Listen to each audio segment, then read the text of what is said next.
Bismillahirrahmanirrahim. Assalamualaikum warahmatullahi wabarakatuh. Alhamdulillahirabbil alamin. Assalatu wassalamu ala rasulil amin wa ala alihi wa sahbihi wa man tabi'ahum bi ihsanin ila yaumiddin. Amma ba'd.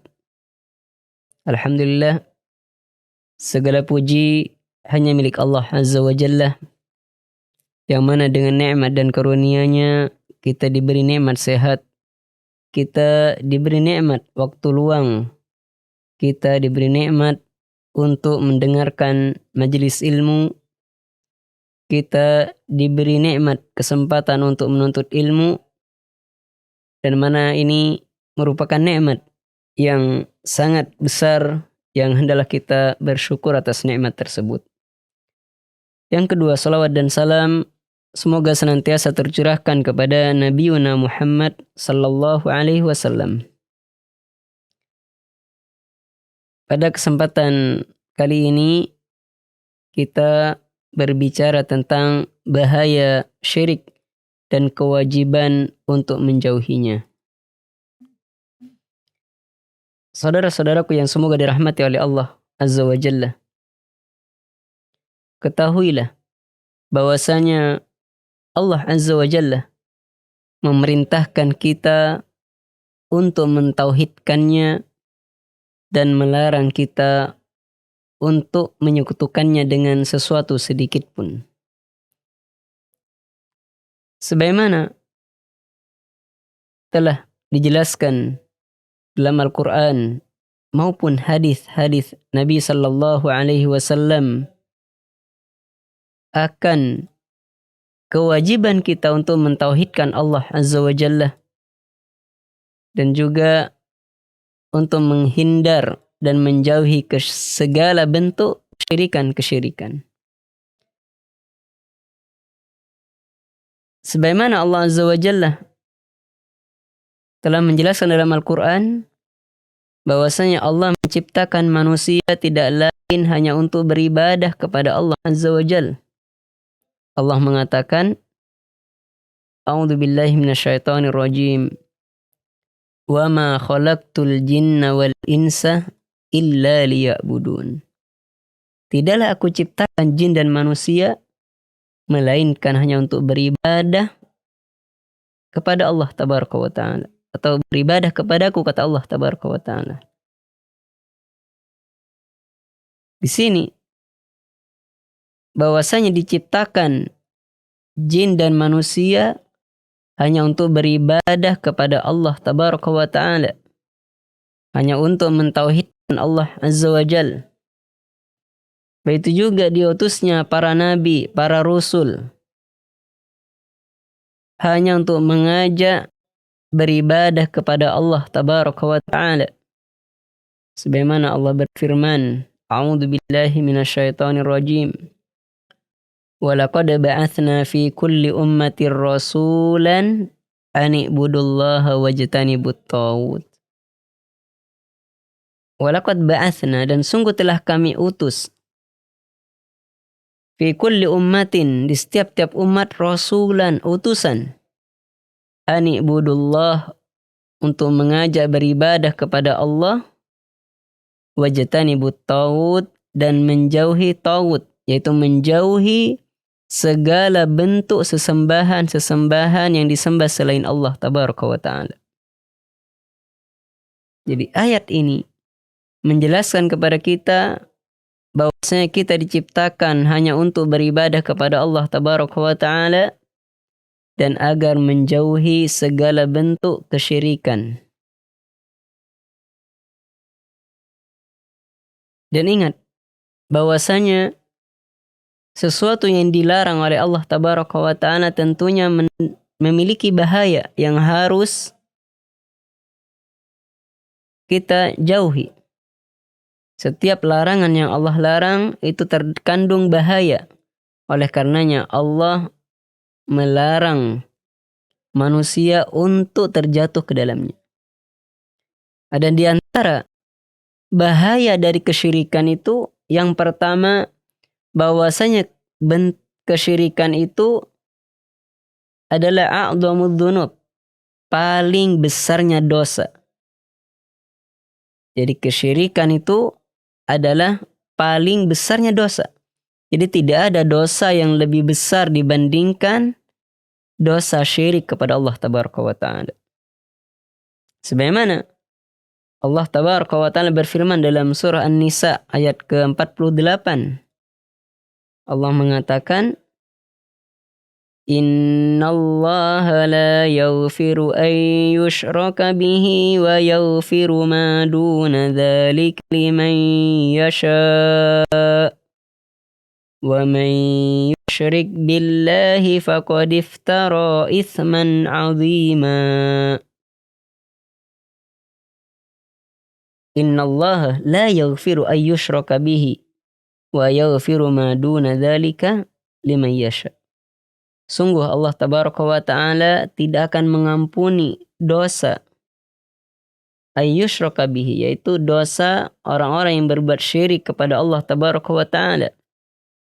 Dan Allah mengampuni dosa-dosa selain syirik. Wa man yusyrik billah, dan barang siapa yang dia berbuat syirik, yaitu menyekutukan Allah Tabaraka wa Ta'ala, faqad iftara itsman 'azima, sungguh dia telah terjatuh atau berbuat dosa yang sangat besar. Di sini jadi perbuatan syirik itu merupakan dosa yang paling besar. Kemudian bahaya yang kedua, Allah tidak akan mengampuni pelaku kesyirikan jika dia mati dalam kondisi belum bertaubat. Jadi bagi pelaku kesyirikan, siapapun dia, jika dia meninggal dalam kondisi berbuat syirik kepada Allah Tabaraka wa Ta'ala, maka dia tidak akan mendapatkan ampunan dari Allah Tabaraka wa Ta'ala. Sebagaimana hal ini Allah juga tegaskan dalam Al-Quran, dalam surah Nisa yang telah dibacakan tadi, Innallaha la yaghfiru an yushraka bihi wa yaghfiru ma duna dzalika liman yasha. Jadi Allah tidak akan mengampuni dosa syirik. Maksudnya di sini sebelum dia bertaubat, kemudian dia meninggal di atas kesyirikan. Dan apabila dia bertaubat, maka Allah akan mengampuninya. Jadi Allah Maha Pengampun. Oleh karenanya, bagi kaum muslimin yang masih terjatuh kepada kesyirikan, percaya kepada perdukunan, percaya kepada jimat, percaya kepada raja-raja, atau percaya kepada tatoyur, hendaklah bertaubat kepada Allah Tabaraka wa Ta'ala. Segeralah bertaubat, karena perbuatan tersebut termasuk kesyirikan yang bisa mengantarkan kepada murka Allah Tabaraka wa Ta'ala dan bisa menyebabkan tidak akan mendapatkan ampunan dari Allah Tabaraka wa Ta'ala. Kemudian bahaya kesyirikan yang ketiga adalah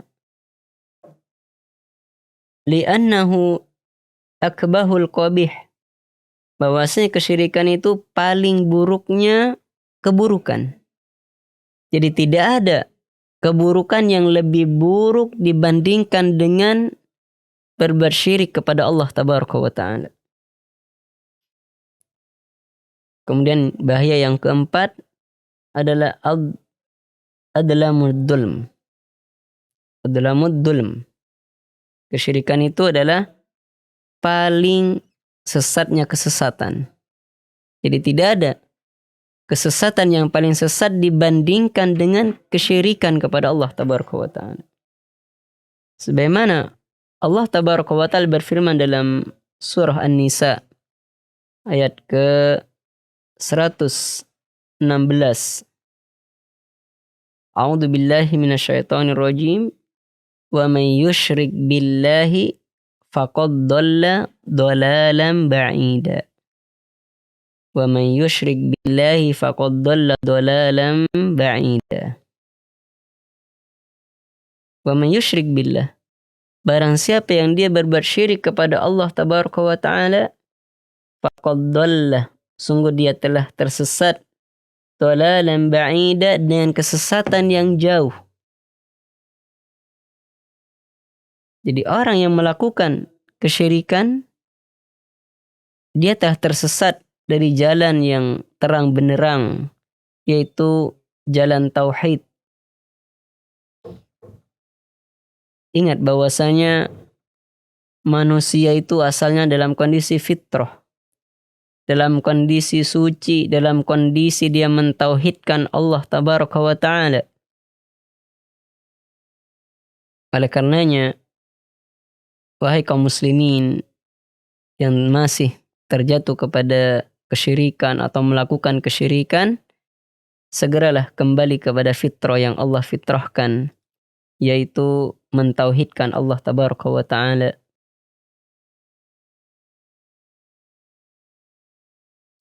Di dalam Al-Quran banyak sekali ayat-ayat yang menjelaskan dan melarang kita untuk terjatuh kepada perbuatan syirik. Sebagaimana dahulu telah diwasiatkan oleh Luqman kepada anaknya. Jadi pertama yang diwasiatkan oleh Luqman kepada anaknya adalah untuk tidak berbuat syirik kepada Allah tabaraka wa ta'ala. Sebagaimana Luqman, dia berwasiat kepada anaknya. Dia berkata, ya bunayya la tusyrik billah. Wahai anakku, la tusyrik billah. Janganlah engkau berbuat syirik kepada Allah tabaraka wa ta'ala. Inna syirka la dhulmun azim. Sungguh, kesyirikan itu adalah kedoliman yang sangat besar.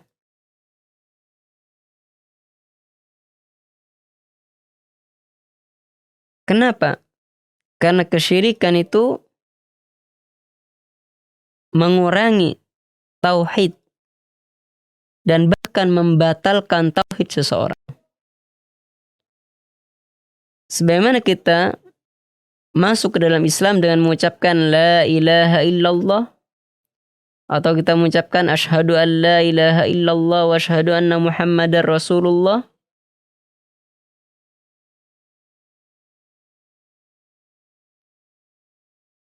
kita dianjurkan untuk menyatakan persaksian bahwasanya tidak ada sesembahan yang berhak disembah selain Allah dan Nabi Muhammad adalah sebagai utusan Allah.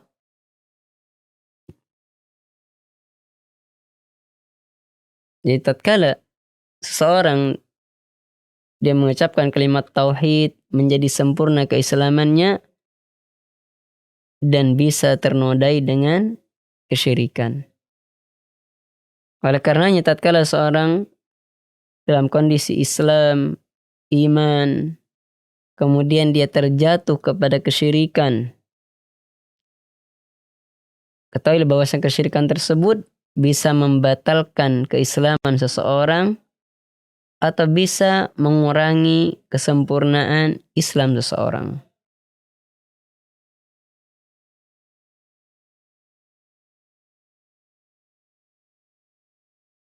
Walaupun dia mengucapkan kalimat tahlil beribu-ribu kali setiap hari,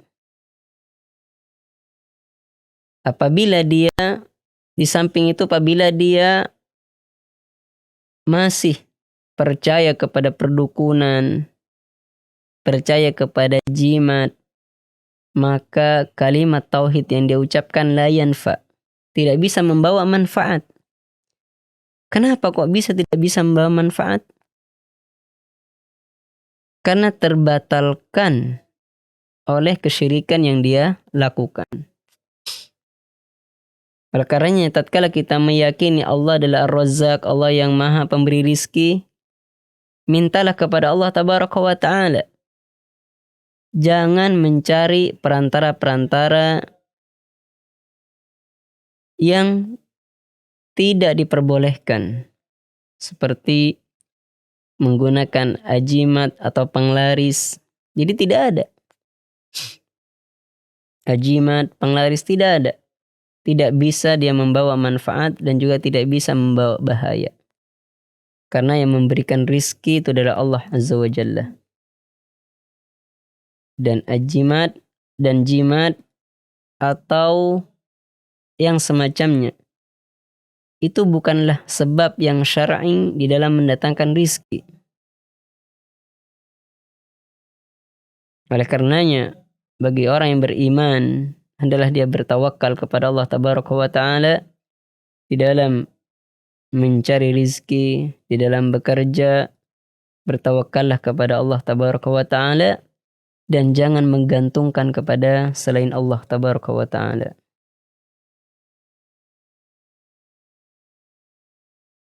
Allah Azza wa Jalla memperingatkan orang-orang yang beriman untuk tidak menjadikan tandingan-tandingan selain Allah Tabaraka wa Ta'ala. Allah berfirman dalam Al-Quran, A'udzu billahi minasyaitonir rajim. فلا تجعلوا لله أندادا وأنتم تعلمون.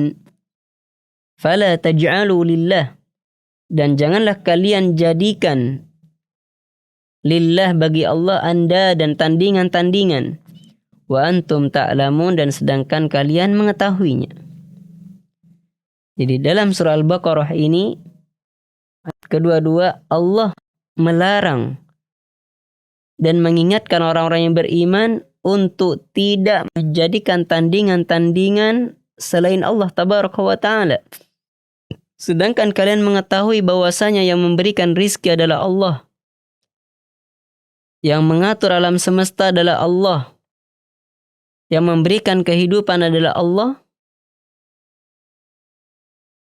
Sehingga tidak pantas bagi kita untuk menjadikan tandingan-tandingan selain Allah Tabaraka wa Ta'ala di dalam pengaturan alam semesta, di dalam memberikan rizki dan yang selainnya.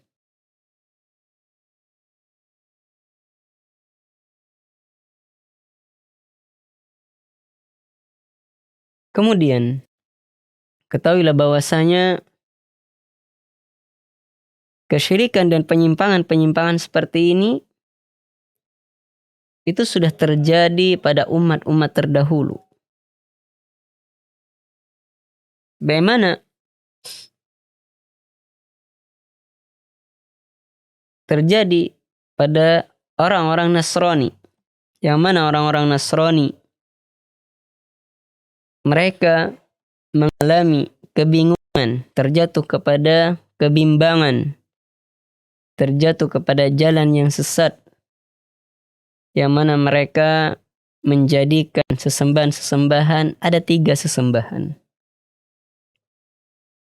Dan mereka menjadikan orang-orang alim di antara mereka menjadikan arbaba min dunillah, tandingan-tandingan selain Allah Tabaraka wa Ta'ala. Artinya menyekutukan Allah Tabaraka wa Ta'ala. Dan bahkan mereka menjadikan Nabi Isa alaihissalam sebagai sesembahan. Sebagaimana Allah Tabaraka wa Ta'ala mengatakan dalam Al-Quran, A'udzu billahi minasyaitonir rajim. Ittakhadhu ahbarahum wa ruhbanahum arbaban min dunillah wal masih ibn Maryam. Sebagaimana sini Allah menyebutkan dalam Al-Quran bahwasanya mereka menjadikan ahbarahum,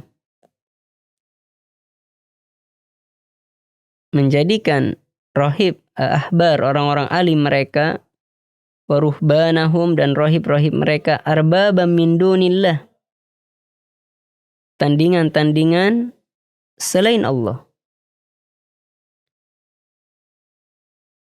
Dan juga menjadikan Isa bin Maryam sebagai sesembahan.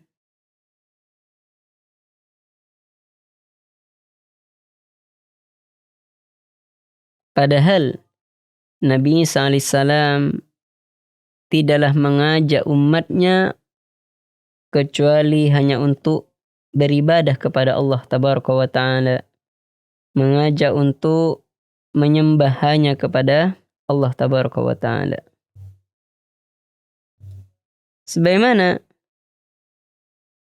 disebutkan dalam Al-Quran, kelak pada hari kiamat Allah Azza wa Jalla akan memanggil Nabi Isa alaihissalam dan bertanya tentang apa yang telah dilakukan oleh Nabi Isa alaihissalam tatkala di dunia.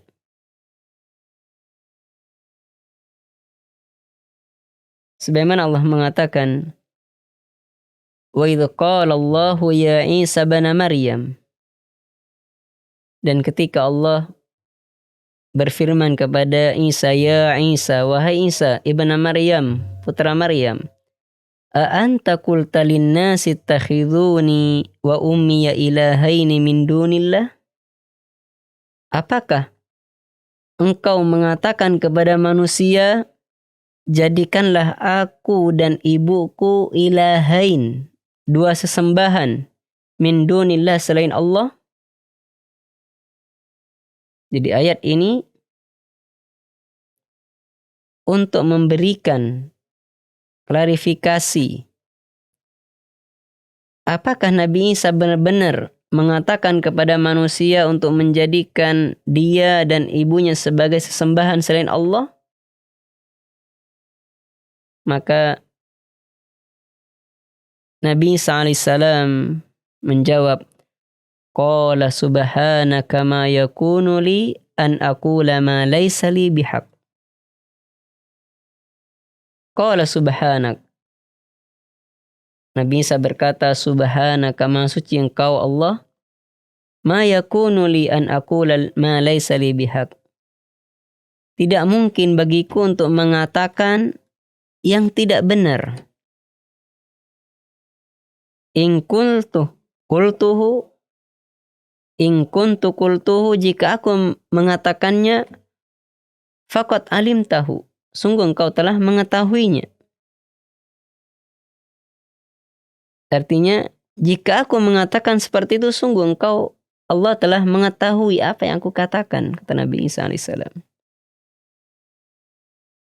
Dan benar, Nabi Isa alaihissalam tidak pernah mengatakan kepada kaumnya untuk menjadikan Nabi Isa sebagai sesembahan selain Allah Tabaraka wa Ta'ala. Dan bahkan Nabi Isa itu mengajak hanya untuk beribadah kepada Allah Tabaraka wa Ta'ala.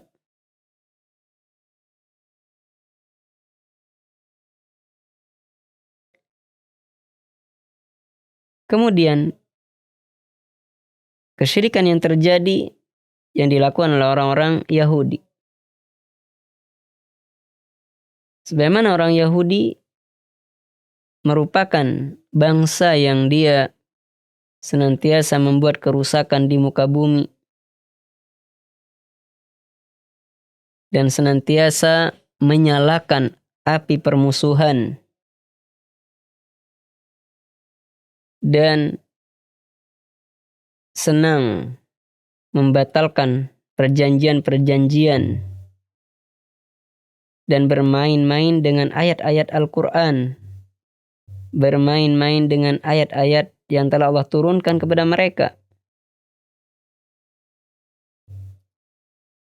Mereka bermain-main dengan kitab yang Allah turunkan kepada mereka dan bahkan mereka merubahnya. Sebagaimana Allah Azza wa Jalla berfirman, A'udzu billahi minasyaitonir rajim, minal ladzina hadu yuharrifunal kalima an mawadhi'ihi. Minal ladzina hadu, di antara orang-orang Yahudi, yuharrifunal kalima, mereka merubah kalimat-kalimat atau ayat-ayat yang Allah turunkan kepada mereka, an mawadhi'ihi, dari tempat-tempatnya. Mereka merubah ayat-ayat yang telah Allah turunkan kepada mereka. Mereka merubah kalimat-kalimatnya merubah tata letaknya.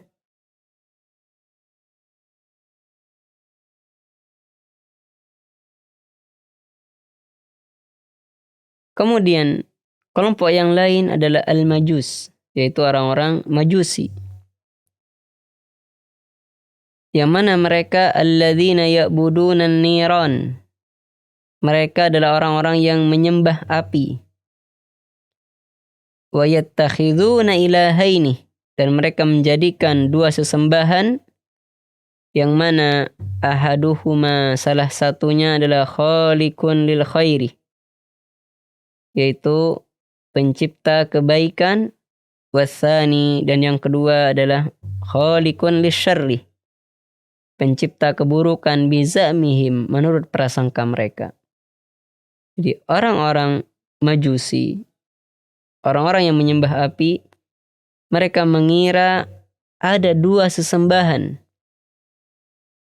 Yang pertama adalah pencipta kebaikan, dan yang kedua adalah pencipta keburukan. Ini menurut prasangka dan praduga mereka.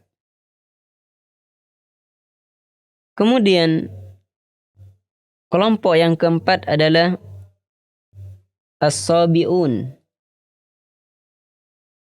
yang mana mereka alladzina ya'buduna al-kawakib. Mereka adalah orang-orang yang menyembah bintang-bintang, wan nujum,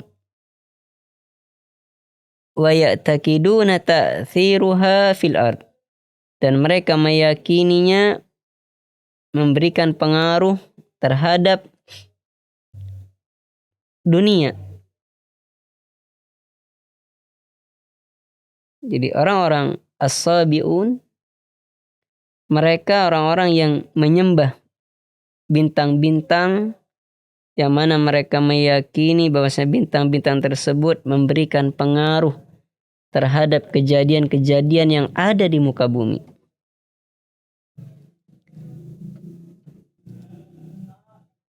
Adapun kelompok yang kelima adalah ad-dahriyah, yaitu alladzina la yadinuna bidinin, yaitu orang-orang yang tidak beragama dengan agama, artinya tidak memiliki agama. Wala yu'minuna biba'tsin, dan mereka tidak beriman terhadap hari kebangkitan, wala hisab, dan begitu juga penghitungan amal. Adapun orang-orang dahriyah, orang-orang yang tidak memiliki agama,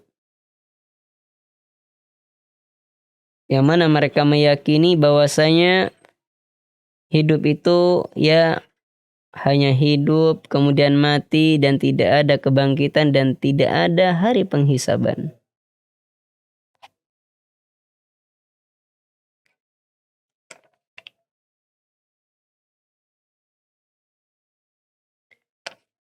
Kemudian para pemirsa yang semoga dirahmati oleh Allah Tabaraka wa Ta'ala, di antara wasilah-wasilah atau pengantar-pengantar pada kesyirikan, di antaranya ada yang berupa perkataan, ada yang berupa perbuatan, dan semua ini dilarang oleh Nabi Sallallahu Alaihi Wasallam. Di antara perkataan yang bisa mengantarkan kepada kesyirikan atau penyamaan atau persekutuan dengan Allah Tabaraka wa Ta'ala, di antaranya perkataan Masya Allah wa syi'ta, laulallah wa anta. Ini adalah dua perkataan yang Nabi SAW melarang untuk diucapkan. Jadi Nabi SAW melarang untuk melafatkan bentuk persekutuan kepada Allah Tabaraka wa Ta'ala, seperti ucapan Masya Allah wa syi'ta, kalaulah bukan kehendakmu dan kehendak Allah, atau kalaulah bukan kehendak Allah dan kehendakmu, ini tidak akan terjadi. Atau misalkan orang yang mengatakan kalau bukan Allah dan kamu, saya tidak akan sembuh. Atau misalkan kalau bukan karena Allah dan obat ini saya tidak akan sembuh. Atau yang semisalnya. Ketahui bahwasanya ucapan seperti ini adalah mengantarkan kepada taswiyatullah bil mahluqat, yaitu bentuk penyamaan Allah dengan makhluk. Kenapa demikian? Ya, yang memberikan kesembuhan itu adalah Allah tabaraka wa ta'ala. Yang memberikan kesembuhan itu adalah Allah tabaraka wa ta'ala. Adapun obat itu adalah sebab yang Allah jadikan dia sebagai sebab akan kesembuhan. Sebagaimana kita lihat pada apa yang terjadi, betapa banyak obat-obat yang dikonsumsi ternyata belum mendatangkan kesembuhan. Begitu juga terkadang ada orang yang tidak berobat ternyata sembuh. Nah, ini menunjukkan bahwasanya yang memberikan kesembuhan itu adalah Allah tabaraka wa ta'ala, bukan semata-mata obat. Dan bukan berarti tatkala kita sakit kemudian kita tidak berobat, tidak mengambil sebab, tidak. Kita diperintahkan untuk bersebat, tadawaw, yaitu berobat. Jadi kita diperintahkan untuk berobat. Dan tentunya berobat di sini adalah berobat dengan obat-obat yang halal, yang Allah halalkan. Jangan sampai berobat dengan obat-obat yang haram. Kemudian di antara perbuatan yang terlarang yang kedua adalah berlebih-lebihan di dalam mengagungkan kubur dan membangun kuburan. Ketahuilah bahwasanya hal ini dilarang oleh Nabi sallallahu alaihi wasallam. Nabi SAW melarang untuk berlebih-lebihan di dalam mengagungkan kubur dan membangun kuburan. Begitu juga Nabi SAW melarang kita untuk membangun masjid di atas kuburan.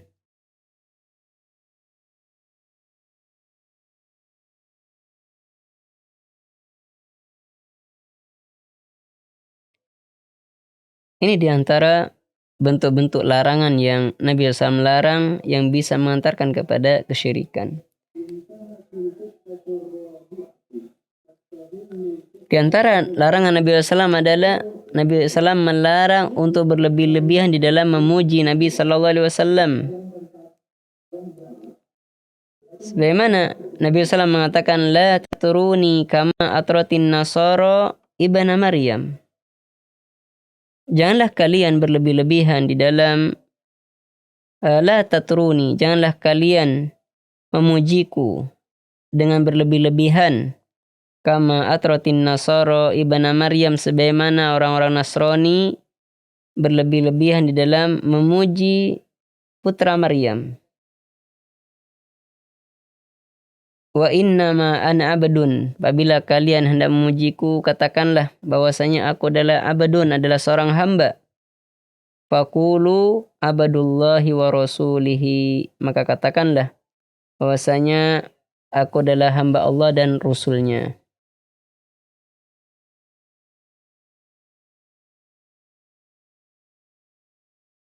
Nabi SAW melarang kita untuk berlebih-lebihan memuji beliau. Dan beliau menjelaskan bahwasanya kedudukan beliau adalah sebagai hamba dan utusan Allah tabaraka wa ta'ala, tidak lebih. Dan tidak boleh kita mengkultuskan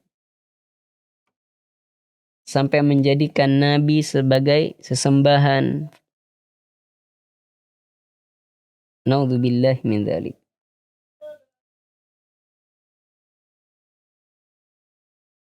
Di antara larangan Nabi SAW adalah